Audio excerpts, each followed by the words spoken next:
Guys, good evening po. Kasama natin si Linyo. May babala po si kaibigan ngayon kasi ang Iran, binuksan po nila ang sinasabing daanan po ng mga barko. Kaya sa lahat po ng hindi nakakaalam, mayroon po natuklasan si kaibigan ngayon.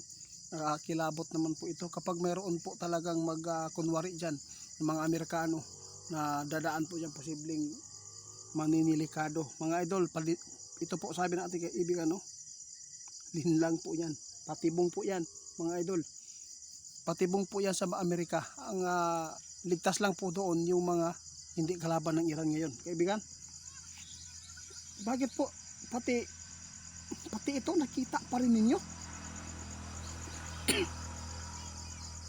Na, ito ang nakakilabot mga idol. Kung sino man po ang makapanood sa atin, ng mga kababayan po natin, mga Pilipino dyan na nagtatrabaho dyan bilang sundalo o anuman, mag-ingat po kayo dahil si kaibigan po may nakitang hindi maganda sa ginawa ng Iran.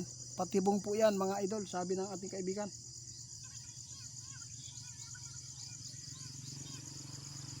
Huwag magpagkampanti ha, yung kalaban ng Iran ha, pati Israeli ha. Mag-ingat kayo dahil nagbabala si kaibigan. Yung ginawa po ng Iran ngayon, binuksan po nilang daanan. Posibleng may plano sila. Kung mayroon pong kunwari dyan na mga taga Amerika dyan, na mga tauhan ng presidente, posibleng mamimiligro talaga.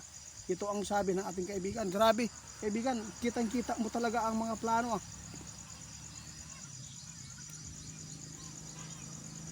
Oh, grabe mga idol, talagang paghihiganti talaga ang kanilang gustong mangyari, buhay man o patay mga idol. Ito ngayon ang nakita ng ating kaibigan. Posibleng hahantingin ito si Trump at saka si Netanyahu na.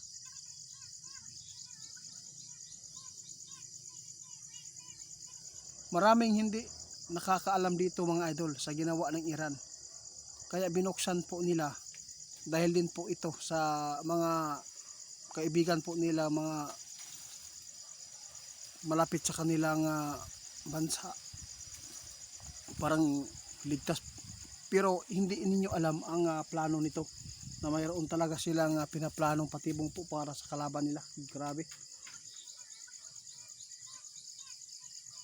O, ipanalangin na lang po daw natin mga idol na sana humupa na ito. Kapag hindi ito humupa, kung tatagal itong gulo, kung lumaki itong gulo, posibleng mamimiligrong lahat dahil sa nakita ng ating kaibigan na nuclear weapons na talagang wala nang choice, ipapuputok po yan. Kaya sinabi po ng ating kaibigan noon, tablahan, tirang matibay, tirang matibay.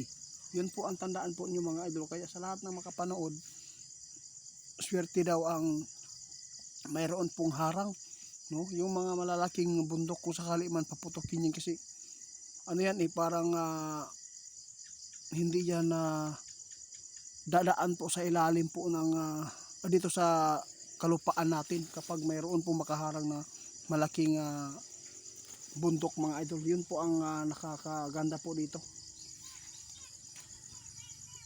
Diyos ko, kung patag talaga mga idol, kung patag talaga, siguradong ubos. Kasi po pag ganun po sa lupa talaga yan magdaan po dyan yung lakas ng impact sa nuclear. Kaya maraming tao talaga ang mawasak o mawala. Grabe kaibigan, salamat ha.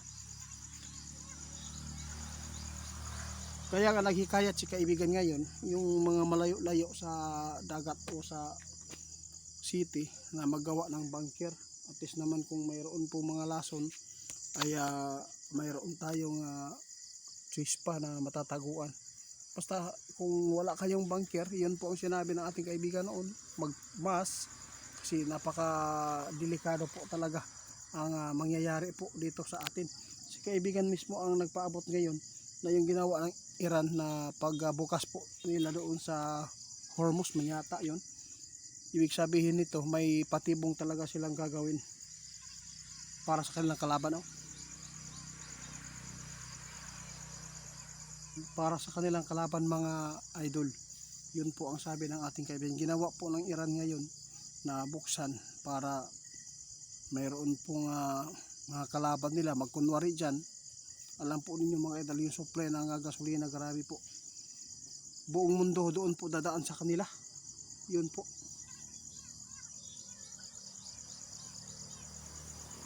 Ito ang nakakilabot. Talagang maraming mga bansa ngayon ang nagagalit sa Amerika. Kaya nakakatakot po ito mga idol. Lalo na nagbanta ang Iran ngayon sa Ukraine dahil po sa pagbibigay po ng suporta sa Amerika, yung drone na sinasabi nila. Kaya ingat-ingat po ang ating mga kababayan ng Pilipino nasa ibang bansa ngayon. Huwag po niyong alalahanin ang Pilipinas dahil nagpapatuloy pa rin dito ang pagdepensa sa mga nakawan. Wala silang pag-alala sa nangyayari ngayon dahil po mas inuna nila ang kanilang pagkasilpis sa politiko.